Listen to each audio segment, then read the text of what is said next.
भगवान राम 14 बरस के वनवास से निकली छुकरुआ। हाँ भैया। हनुमंत महाराज ला जामवंत कहे हाँ। आज माता जानकी के पता लगाए खातिर आप ला जाना है। हाँ। कई जन बिंद्रा भलवा मन का है हाँ। जाए बर चल दे वो संगवारी पर होतिल वापस नहीं आ सकन। हाँ।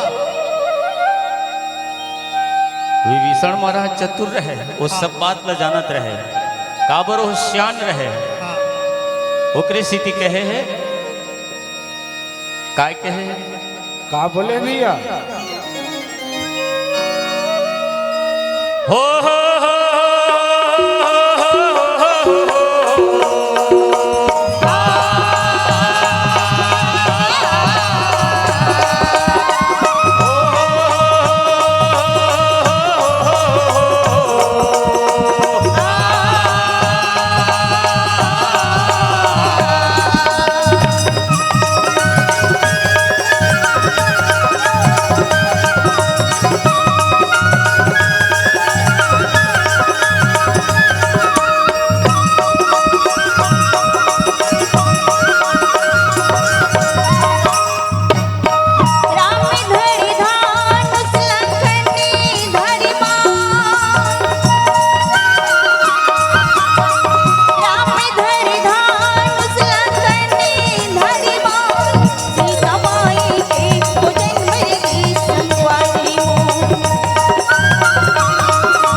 संगवारी सब लाना जाना है।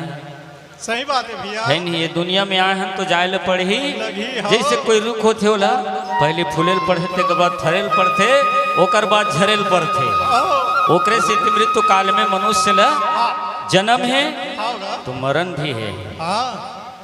एक स्थिति गोस्वामी तुलसीदास जी का कहे है यम घर में जाबे त काल बतावे घर में जाबे त काल बतावे घर ही मोकर त बड़ पछतावे कसुगर नाम है प्रभु सिया राम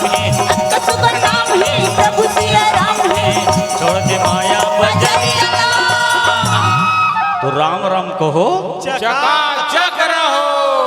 ये दुनिया में है तो जरूरी है राम नाम कहना।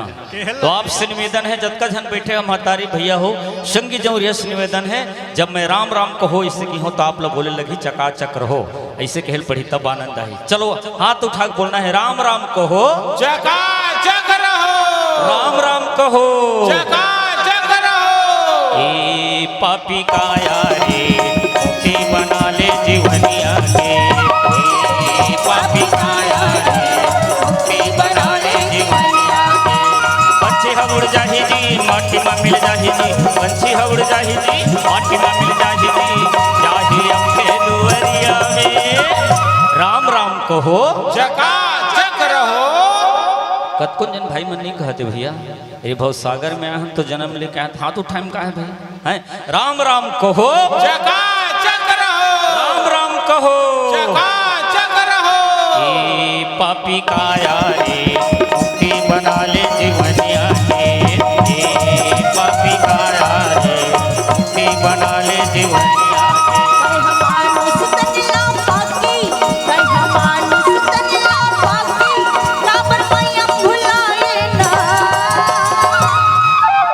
राम कहो चकाचक रहो।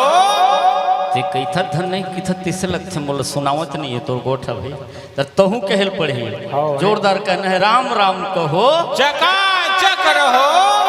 पहली राम भजन लगाऊं कह के वादा करके आए हे भजन लगाऊं कह के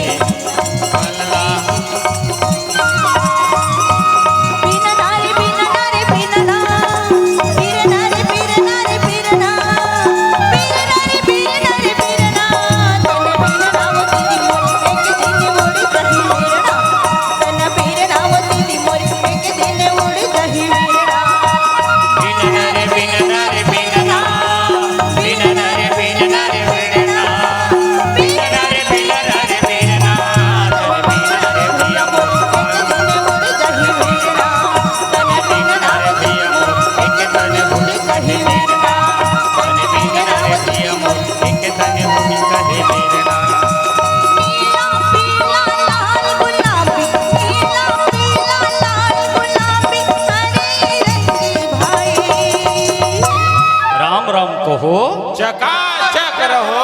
राम राम कहो चकाचक रहो।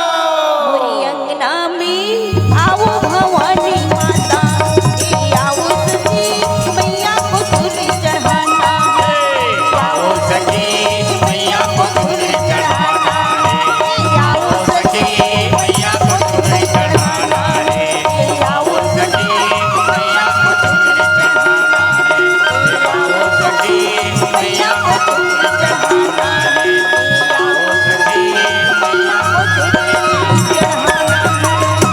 प्रेम से बोला कंस रामचंद्र की जय। अगर आपको हमारा ये वीडियो पसंद आया हो तो लाइक, कमेंट और सब्सक्राइब ज़रूर कीजिए।